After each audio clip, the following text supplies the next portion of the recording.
welcome back to the channel, everybody. It's your boy Big Cat 188. Now today I have something crazy for you guys, but first, if you guys don't know, Wraith is not meant to be physical based. Yes, there are some builds for him that can be pretty decent with a physical build, but if you guys notice, most Wraiths who build physical based start to fizzle out as the game carries on for too long. They simply just don't do enough damage, and you all know what I'm talking about. If you ever had a physical based Wraith on your team, especially if they go into the carry lane, they will eventually get bullied by the enemy carry if the game goes on long enough, because they cannot do enough consistent damage, and they really don't do enough damage to tanks. But why is Wraith like this? To be honest with you, I really don't know. In old Paragon, he was a mid laner, and in Predecessor, I can vouch that he definitely does best in the mid lane, even though you can run him as an ADC. So the question you should be asking is, what's the answer to this Wraith problem? Well, that is to build him with magic power, and today I have an insane 70% 3-hit combo that will destroy tanks and kill any and all squishy heroes in 3 to 4 hits. Now let's take a look at the build. So if you guys haven't seen my first variation of this build, you can go and check it out in the description below, along with gameplay of that build as well. But I have made some changes to that build because someone commented in my video and said I should try Oathkeeper and Obelisk. So that's exactly what I did. I substituted the crest for the Obelisk and swapped out Combustion for Oathkeeper. Now with this build, it fixes a vital problem that I had with the original variation, and that was my basic attack. If I were to miss a snipe, I was basically useless until I got my peekaboo and knock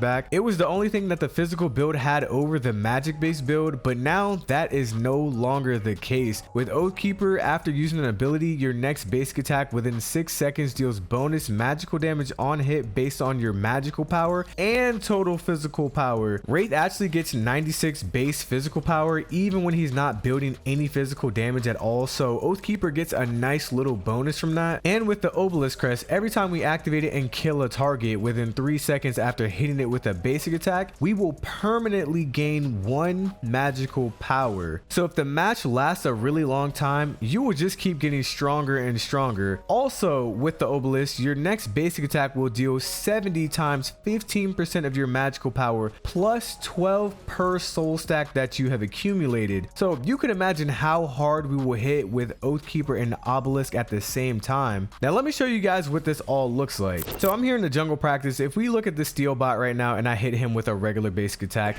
you see we're hitting him weak as fuck, and that is with a fully maxed out build right now. Fully maxed out. I currently have 603 magical power, and I'm hitting this man for pebbles right now. But if I were to call in an ability, let's say my peekaboo, matter of fact, let's just do my invisibility. Look how much damage that I actually do with my basic attack now. 304 from the Oathkeeper. That is fucking absurd. 304, and you know, you guys already know, this tank bot is tanky as fuck. So if I'm doing 304 to him, imagine what you're gonna do to a squishy person.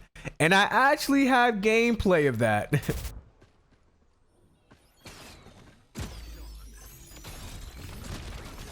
Goodbye. Bro got 3-shotted. Like, that's game.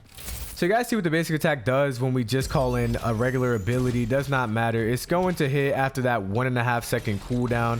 We're always going to hit that 304, at least on this steel target. It might be a little bit more for squishier players. It might be a little bit less for super duper tanky, but it's always going to be powerful. Now, if we compare that with Obelisk, we're going to do an absurd amount of damage. But before, I want to show you guys what Obelisk alone does. So if I just activate it and decide to shoot him, we do 355. 355, that's not too bad. Now I gotta wait for this cooldown real quick so we can actually test out what it looks like when we pair it all with the Oathkeeper and using Obelisk at the same time. So we get the proc from the Oathkeeper, and then we're gonna call in Obelisk. So honestly, I'm just gonna call my invisibility, and I'm gonna call in Oathkeeper. Surprise, surprise. And we hit him for 660. Bro, that's a basic attack, guys. We just hit this tanky ass steel for 660 with a fucking basic attack. And mind you guys, the Obelisk has a 20-second cooldown, so this will be something that you're gonna call in a lot. We just hit this dude for 660. Let's take a look at it again. Bam, 660 is crazy. And if we add in the 49 damage from the physical base, bruv, we just did 700 damage with a basic attack. We just did 700 damage with a basic attack. That is a whole howitzer R2000 missile to the face. That's damn near an entire Countess ult with a fucking basic attack. Now let's take a look at the entire combo all the way through.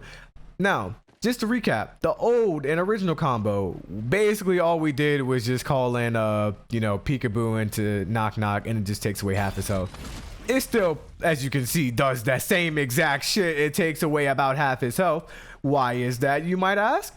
Well, look, peekaboo, it actually does 25% of their maximum health as damage. So we're just instantly taking away a fourth of their fucking health.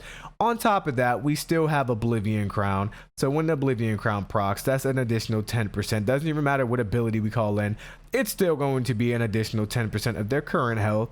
So that's 35%. Then we still have the Megacosm, which that is a total of 9%. And yeah, we're just doing fucking ridiculous shit out here right now. So now if we pair it all together, let's do the complete combo and just watch what happens. So I usually like to start off with calling in my obelisk and then call in everything. So let's do it.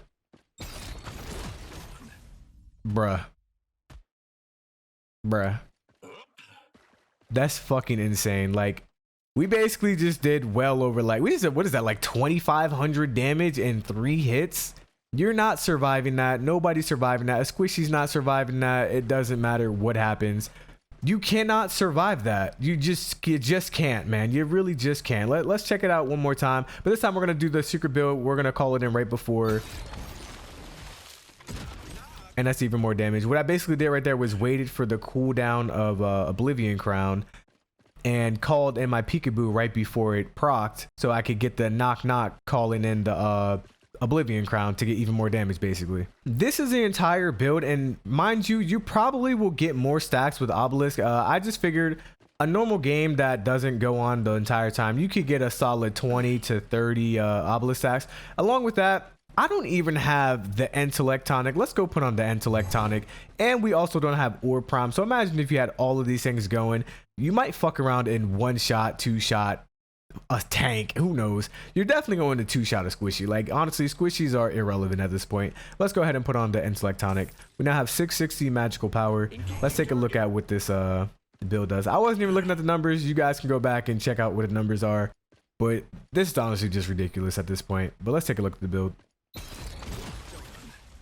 That's crazy. We're getting like to the second E. That's like 10 to 12. That's like 12 bars. That is literally 12 bars of this tanky ass steel's health. That is fucking crazy.